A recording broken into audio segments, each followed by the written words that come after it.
Dobrý deň, vítam vás pri sledovaní a počúvaní dnešného podcastu. Veľmi ma teší, že pozvanie prijal podpredseda SAS a podpredseda Výboru pre financie a rozpočet, pán Marian Vyskupič. Ahoj, ďakujem ti za pozvanie, Samo.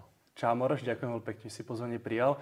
Maroš, ty nie si len poslanec Národnej rady, ale si aj komunálnym politikom, v Trnavskom samosprávnom kraji a v obci Šúrovce a o tom sa práve dnes budeme rozprávať. Moja prvá otázka znie: aké konkrétne kroky plánuje Trnavský samosprávny kraj podniknúť, aby systematicky riešil nedostatok zdravotníckeho personálu a nejakú generačnú obmenu starnúcich lekárov, najmä v tých ohrozených špecializáciách?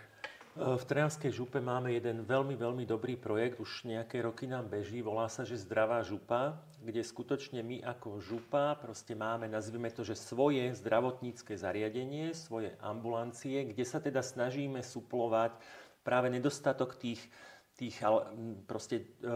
ambulancií, ktoré jednoducho nie je ich v regióne dosť, a vlastne zabezpečujeme tam teda lekárov, zabezpečujeme tie ambulancie a takto sa vlastne snažíme aj ako župa zabezpečovať tie najnedostatkovejšie zdravotnícke výkony alebo kapacity. Čiže je to, myslím si, že veľmi dobrý projekt, rozvíjame to, zatiaľ nám to teda aj vychádza vlastne finančne, čiže toto je príspevok župy vlastne ku zlepšovaniu zdravia občanov nášho kraja.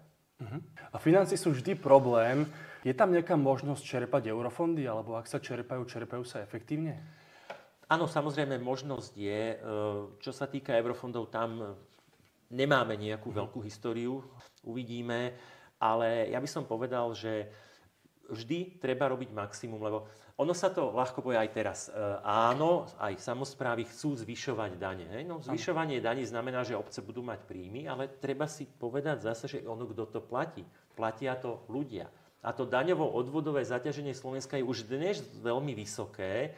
Takže akože treba byť skutočne veľmi opatrný. A ja, či už tie Šúrovce, alebo teda aj tá župa trnavská, ja vidím, že ďaleko viacej sa dá dosiahnuť tou efektívnosťou, zodpovedným obstarávaním, rozumným určovaním, kam peniaze, nevytváraním zasa projektov, že úplne že nezmyselný, že sa niečo trikrát preprojektováva a stále sa to dáva len do šuplíka, že jednoducho s tými existujúcimi zdrojmi sa aj dnes dajú robiť zázraky.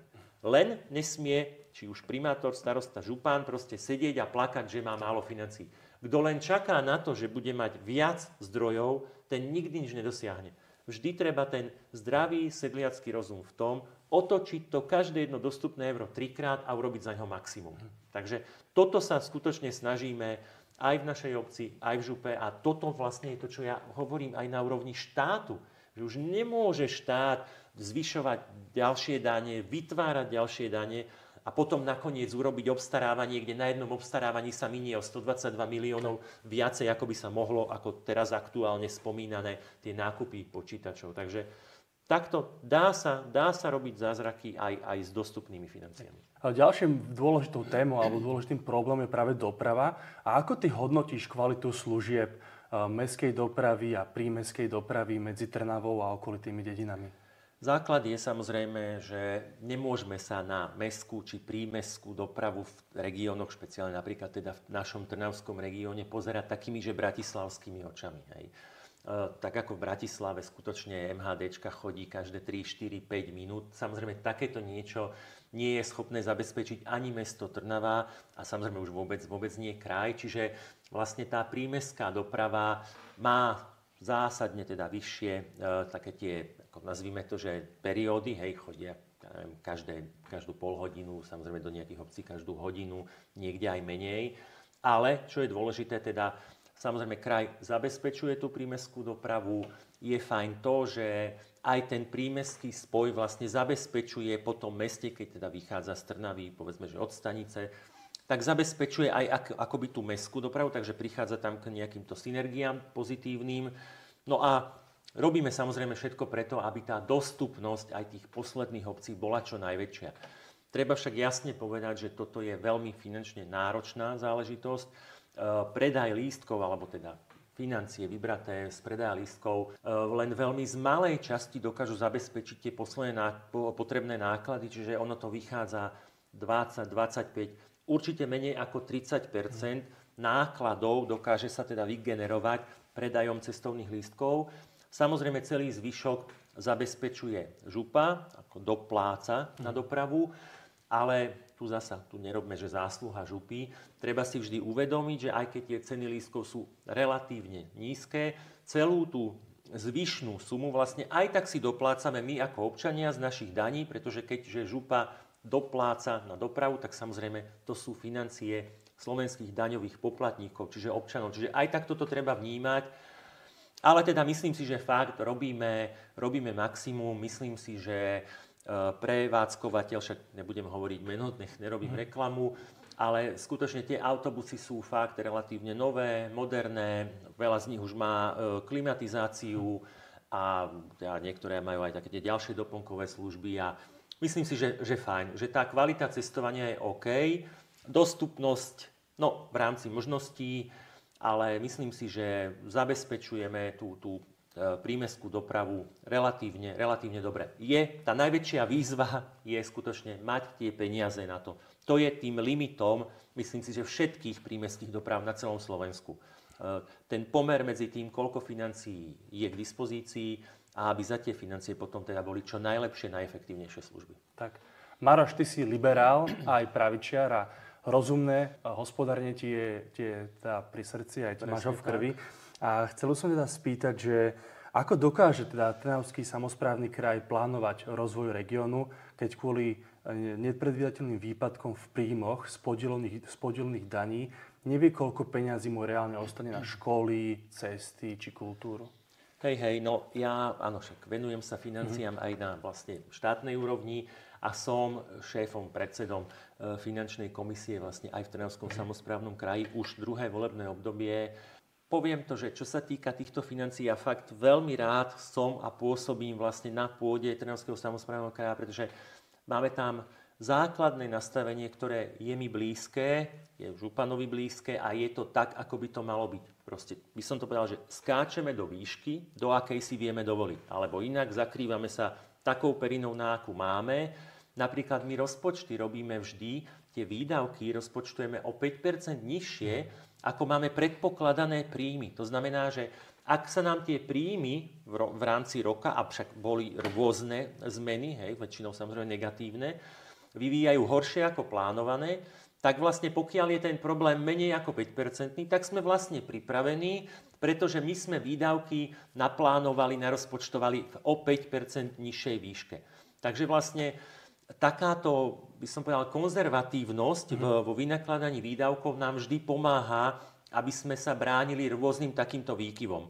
No a samozrejme, už nie je lepšia, akože inak to poviem, že fajn, ak sa tie príjmy vyvíjajú lepšie, ako sme si narozpočtovali teda výdavky, tak to je to príjemné. Keď človek môže vlastne, že má dodatočné finančné zdroje, ktorými teda môže podporiť zasa nejaký ďalší rozvoj. Takže toto je to, čo som veľmi rád, že negenerujeme dlhy, práve naopak, myslím, že sa budeme baviť ďalej.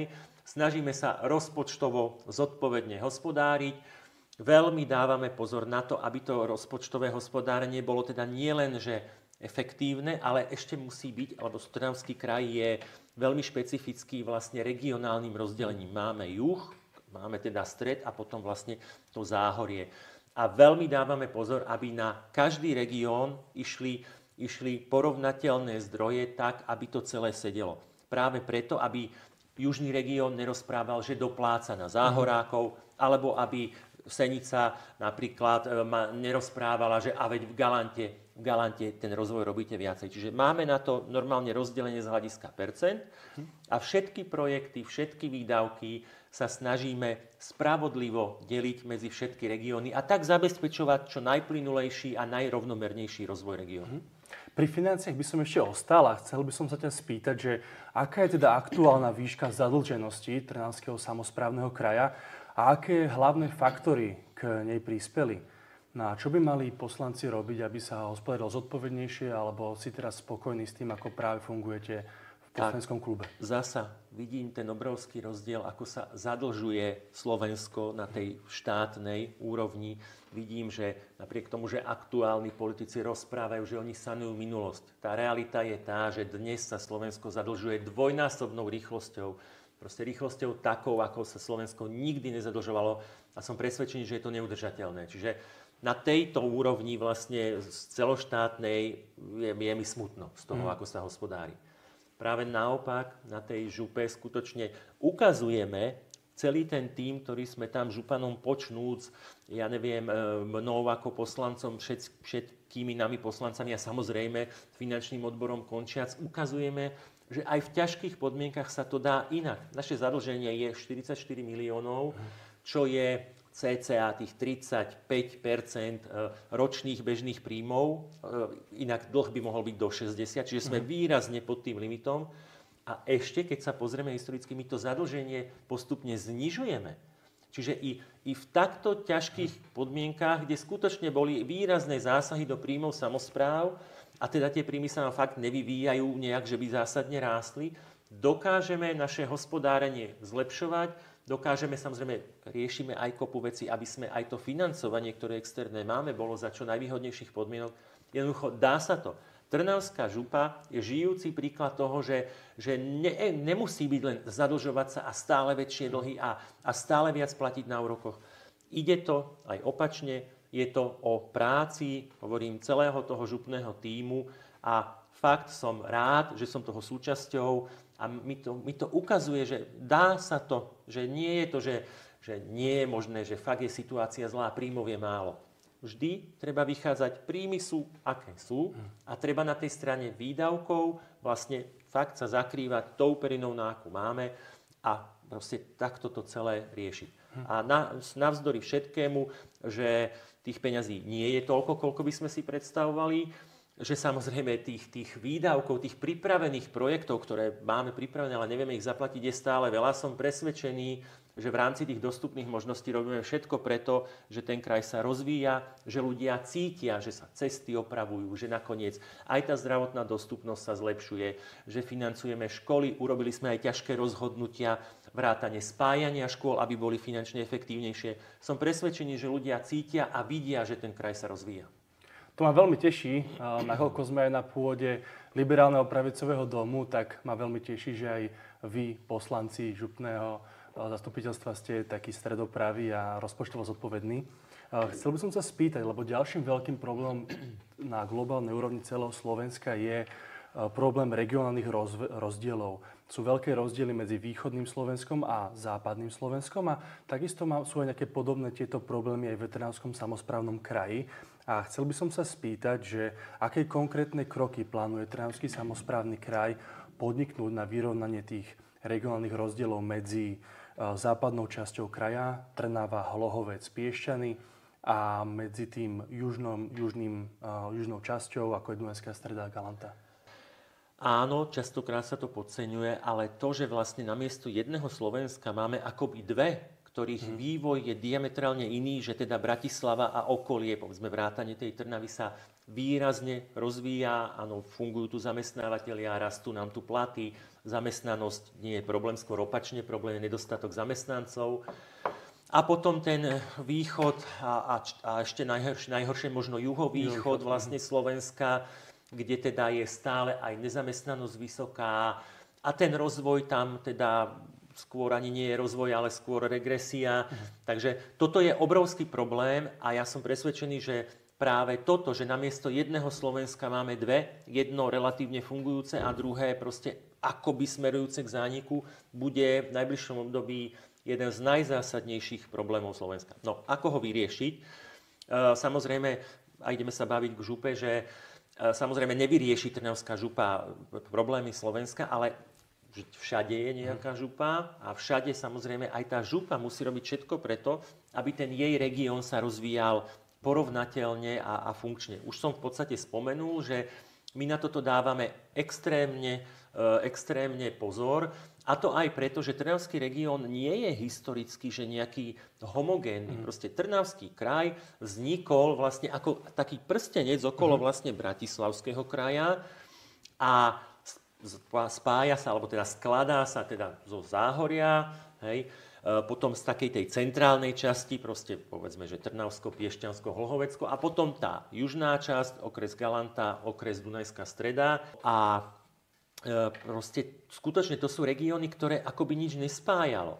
A ten rozvoj musíme zabezpečovať rovnomerne a to sa samozrejme rieši tak, že podľa počtu obyvateľov sa vlastne rozdeľujú tie financie spravodlivo a tak sa hľadajú, aby aj tie projekty, nie len že peniaze, ale aj projekty, aby sa aj tam podporilo školstvo, aj tam, takisto aj šport a všetky veci. Čiže robíme všetko preto, aby ten rozvoj bol rovnomerný. Za jedno chceme, aby ten celý kraj prosperoval a za druhé je dôležitá aj v rámci Slovenska, ale aj v rámci kraja taká tá homogenita, aby ľudia boli všetci spokojní, aby nebolo zmyslom polovice debát, že aj jeden región dopláca na druhý. Lebo to sa potom nikam nedostaneš. A tým, že proste pravidlá vždy robia priateľov a keďže sa tieto pravidlá dodržiavajú, tak aj to zastupiteľstvo vlastne je veľmi často vo veľkej zhode. U nás častokrát alebo väčšinou prechádzajú všetky rozhodnutia zastupiteľstva, absolútnou väčšinou je nás 40, že bude to 40-0 alebo možno 38-0, keď nejaký poslanec chýba. A to je práve preto, že sa dodržiavajú pravidlá. Už druhé volebné obdobie v podstate sme tam akoby veľká pravicová koalícia, skutočne vrátane Sasky, KDH, bývalého Olano a ďalších menších strán a funguje to. Pravidlá robia priateľov a Trnavský kraj ukazuje, že to ide a že sú aj výsledky. Takže toto je dôležité. Pri každom rozhodnutí musí byť vnímaná každá časť toho kraja, každý región a keď v každom rozhodnutí sa pozerá na rozvoj všetkých regiónov, tak potom samozrejme tie rozdiely nevznikajú, naopak sa zmenšujú. Výborne. Naozaj mi príde tak pochutí, že ako Trnavský kraj funguje. Ty, ako som už aj spomínal, ty nie si len poslancom v Národnej rade a v župe Trnavského samosprávneho kraja, ale aj v obci Šúrovce. Chcel by som sa spýtať, že ako plánuje vedenie Šúroviec riešiť problém nejakej nedostatočnej občianskej vybavenosti, najmä v oblasti tej zdravotnej starostlivosti, kultúry a športových zariadení? No, samozrejme, ten problém s financiami je akoby všade. Všetci máme pocit, a funguje to aj na tej obci, že samozrejme tých financií je málo a samozrejme málo financií znamená menej rozvoja. Zároveň ale zasa nedá sa len si povedať, že financie je málo a teraz my nebudeme nič robiť a proste budeme len plakať do vankúša. Čiže aj na území obce, a teda v Šúrovskej samospráve, sa snažíme skutočne robiť maximum. Za prvé je dôležité tie peniaze, ktoré sú, investovať rozumne.